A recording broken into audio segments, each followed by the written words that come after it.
The Planet Hollywood party in 1990 was supposed to be a celebration. Bruce Willis, Arnold Schwarzenegger, and Sylvester Stallone, three of the biggest action stars in the world, were opening a new restaurant franchise. Cameras flashed. Champagne flowed. They posed together for photos, arms around each other's shoulders, smiling for the press. But if you looked closely at those photos, you'd see the tension, the forced smiles. The way Stallone and Schwarzenegger stood as far apart as possible while still being in the same frame, the way their eyes never quite met. Because behind the public friendship was private warfare. A brutal two-decade rivalry that had seen these men sabotage each other's careers, steal each other's projects, and compete with an intensity that bordered on pathological. This wasn't friendly competition between colleagues. This was blood feud. This was two alpha males locked in a battle for supremacy that consumed both of them. The war between Sylvester Stallone and Arnold Schwarzenegger is one of Hollywood's best-kept open secrets. Everyone knew they hated each other, but few knew how deep that hatred ran or how much damage it caused. The rivalry began in 1977 at the Golden Globe Awards. Stallone had just won Best Actor for Rocky. He was riding high, the biggest underdog story in Hollywood, a nobody who'd written and starred in the year's biggest film.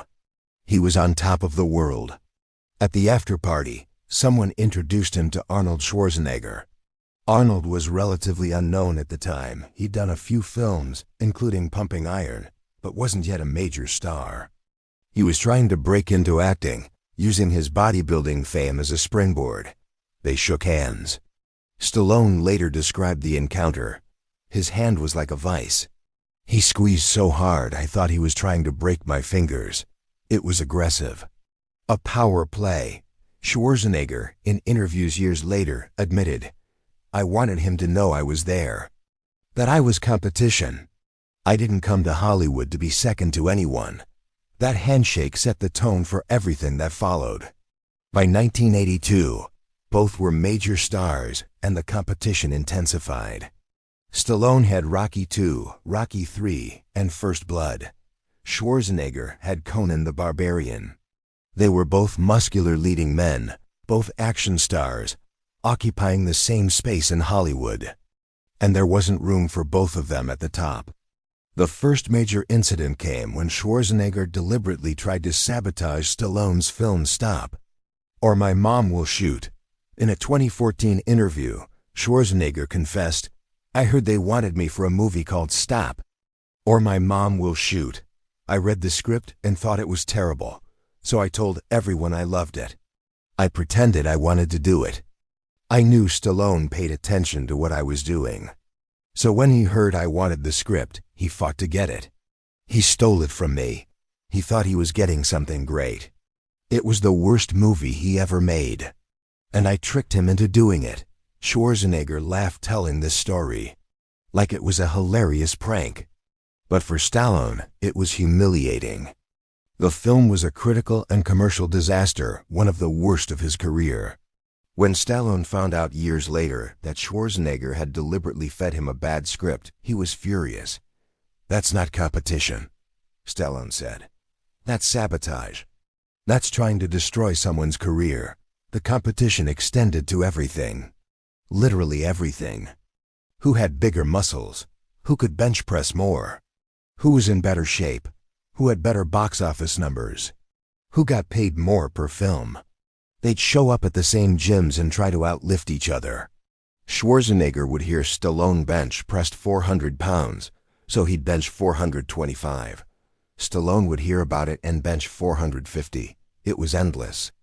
Their trainers said both men pushed themselves to dangerous extremes, trying to out-muscle each other. Injuries, overtraining, taking substances they shouldn't take.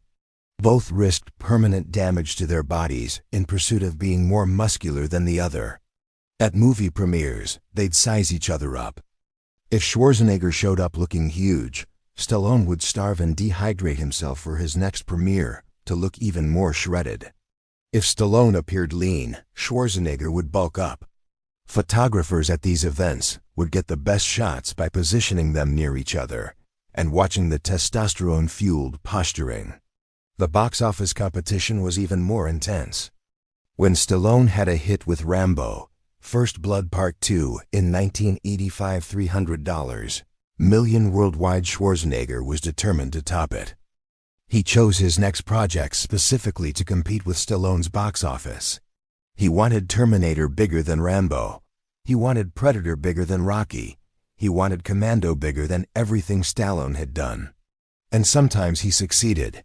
Sometimes Stallone succeeded. They traded victories back and forth, each triumph fueling more competition. Industry insiders said both men would call their agents after opening weekends. What did his movie make? Is mine bigger? They weren't just competing to succeed. They were competing to make the other fail. The most public incident came at the 1988 Academy Awards. Both were presenting awards. They had to interact on stage in front of billions of viewers worldwide. The tension was palpable. They stood stiffly next to each other, trading scripted banter that was clearly anything but friendly. Their smiles looked painful. At one point, Schwarzenegger made a joke about Stallone's height. Schwarzenegger was 6'2", Stallone 5'10". Stallone's jaw clenched. You could see him fighting the urge to say something back. He didn't, because they were on live television. But backstage, witnesses said Stallone confronted Schwarzenegger angrily. "You don't make jokes about me on stage," Stallone reportedly said. "You want to compete, we compete in private. You want to humiliate me, we do it somewhere cameras aren't watching." Schwarzenegger apparently laughed it off, which made Stallone even angrier. Security had to intervene before it escalated physically. The rivalry consumed both of them. In interviews from the 1980s and 1990s, both men would deny any feud. "We're friends," they'd say. "It's just healthy competition," but privately it was war. Stallone admitted years later, "I was obsessed with beating him. Every project I chose, I'd think, is this better than what Arnold's doing? Will this make more money? Will this make me look stronger?" It wasn't about the movies anymore. It was about destroying him, about proving I was better. And I know he felt the same way about me. It made both of us insane. The obsession affected their careers. Both made terrible movies because they were trying to outdo each other rather than making good choices. Both took roles that didn't fit them, just to compete in certain genres. If Stallone did a comedy, Schwarzenegger had to do a comedy. If Schwarzenegger did sci-fi, Stallone had to do sci-fi. They were reactive to each other, letting competition drive decisions instead of artistic judgment. Friends and family of both men said the rivalry was destroying them. Stallone's wife complained he was obsessed with Schwarzenegger. He'd watch Arnold's movies obsessively, analyzing them, looking for weaknesses. He'd cut out magazine articles about Arnold and circle things to criticize. Schwarzenegger's friends said similar things. Arnold would hear about a Stallone project and immediately try to set up a competing film. He'd call producers. "Whatever you're paying Stallone, I'll do it for less." Both men neglected their personal lives in pursuit of this competition. Both damaged relationships. Both made themselves miserable. And for what? To prove something unprovable, that one was definitively better than the other. The feud reached its peak in the early 1990s. Both men's careers were declining. The action genre was changing. Younger stars were emerging. Schwarzenegger was getting older, moving toward politics. Stallone was facing box office failures. And still they competed. Still they fought. Even as both were losing relevance, they fought each other instead of adapting to Hollywood's changes. In 1993, at a party, they finally had a direct confrontation. Witnesses said it started with a comment Schwarzenegger made about Stallone's recent flops. Stallone responded with something about Schwarzenegger's terrible acting. It escalated. They got in each other's faces. Security had to physically separate them before it came to blows. Later, both were embarrassed. Two grown men, both in their mid-40s, both millionaires, both successful, fighting like teenagers over ego. Something changed after that incident. Maybe it was recognizing how pathetic the feud had become. Maybe it was getting older and gaining perspective. Maybe it was realizing they were destroying themselves competing while the rest of Hollywood moved on. In the late 1990s, the rivalry quietly cooled. Not because of reconciliation, but because both stopped caring as much. Schwarzenegger went into politics, becoming governor of California. Stallone struggled with career challenges and personal issues. The competition didn't make sense anymore. They'd spent 20 years fighting, and what had it accomplished? Both had made bad movies trying to outdo each other. Both had damaged their reputations. Both had wasted energy that could have been spent on better things. In a 2012 interview, Stallone reflected, "The rivalry with Arnold was stupid. Completely stupid. We were both successful. We both had great careers. But instead of supporting each other, we tried to destroy each other. And you know what? We both lost. Because all that competition, all that fighting, it didn't make either of us better. It made us both worse."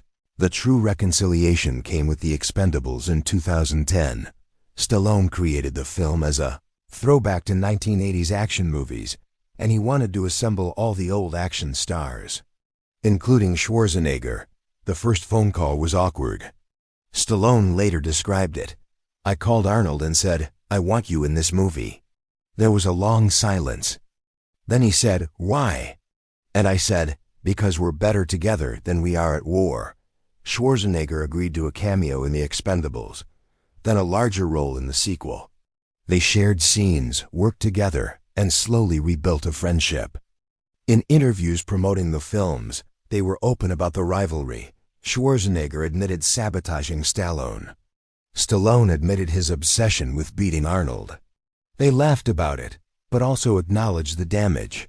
"We wasted 20 years, Schwarzenegger said in a 2014 interview.